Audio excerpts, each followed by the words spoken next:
Hello, my creative professional people, my family, artists, making living online, making art in our communities. Hey y'all, it's November.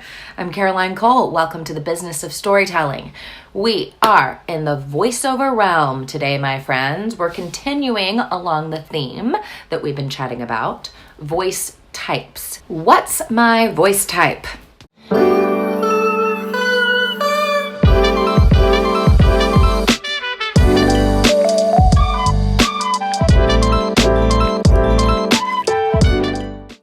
We talked about describing the voice a few weeks ago. Did you get your freebie yet? People are loving it. 100 plus words to describe the voice.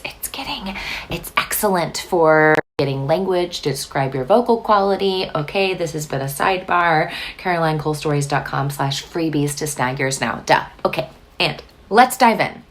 Your voice type is one of the most important factors in determining your success as a voice actor. You have to know what you sound like and honestly relay this to your clients and then again in your performance. This gives you the confidence and the intuition to choose the right auditions for the roles and projects that best fit your voice.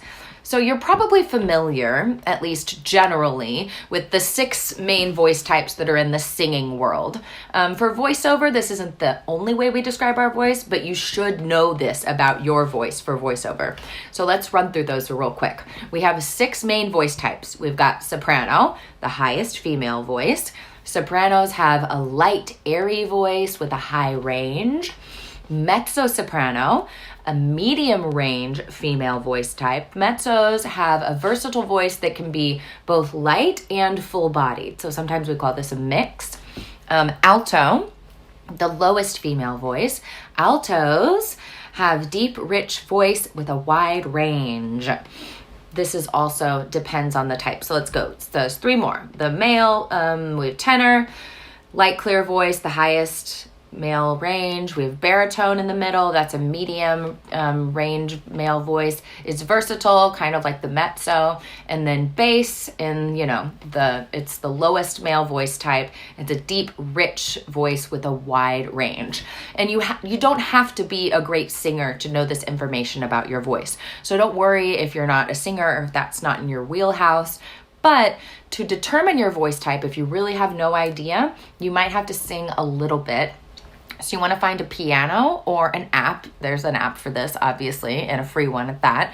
So you can sing a series of notes from the lowest note you can sing to the highest note you can comfortably sing. So then you can, from that, determine your vocal range and compare yourself to the ranges of the different voice types that we just talked about: soprano, mezzo, alto, tenor, baritone, bass. And then you can determine which one of those is for you. Of course, voice type, when we talk about voiceover, it's not just about your vocal range, it's also about the quality of your voice. So for example, you might have 2 sopranos that have the same vocal range, but one might have a light, airy voice, while the other might have a full, rich voice, right?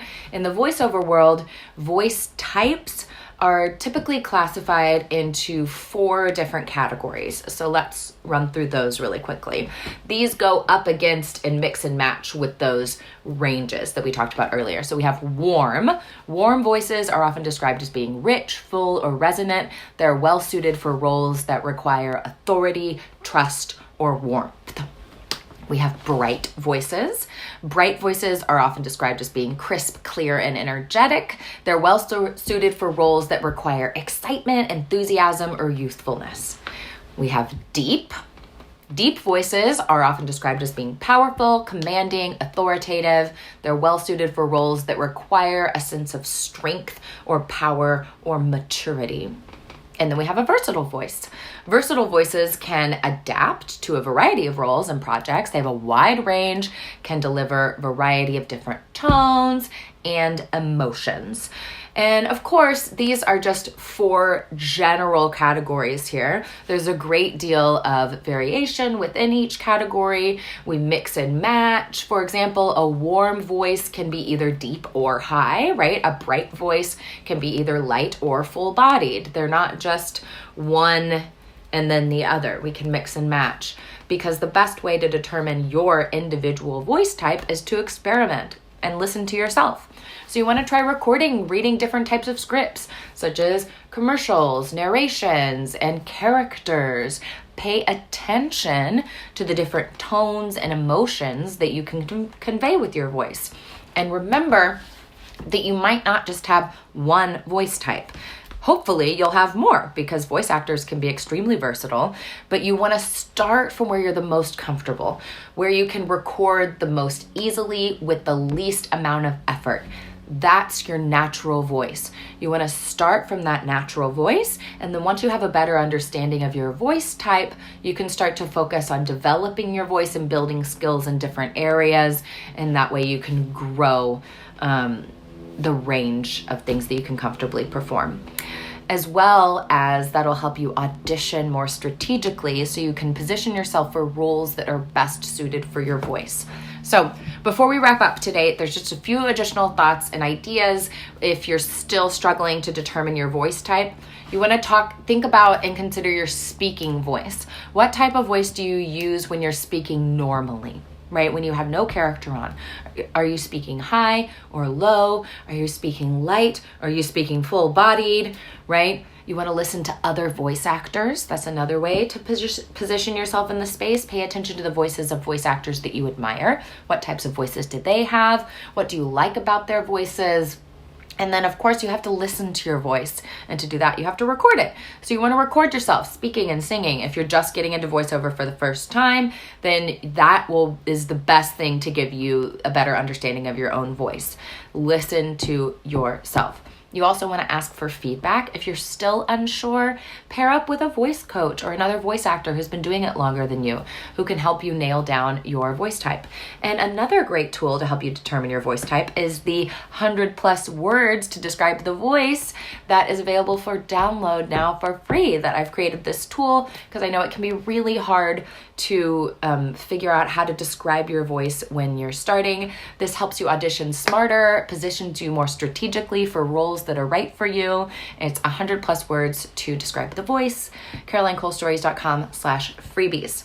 I'm Caroline Cole. I'm so grateful you guys were here this week to talk about voice types with me. And I am so grateful for you here each week. Go ahead and message me below if we haven't gotten to connect before. I know a lot of you guys are lurkers and it takes you a while to come out of the woodwork and say hi. But make sure you're following along on Instagram and TikTok at Caroline Cole Stories. I really like connecting with you guys over there. Make sure you like, comment, subscribe so that I can get to know you guys a little bit better. So I will talk to you soon, and good luck describing your voice this month. Bye.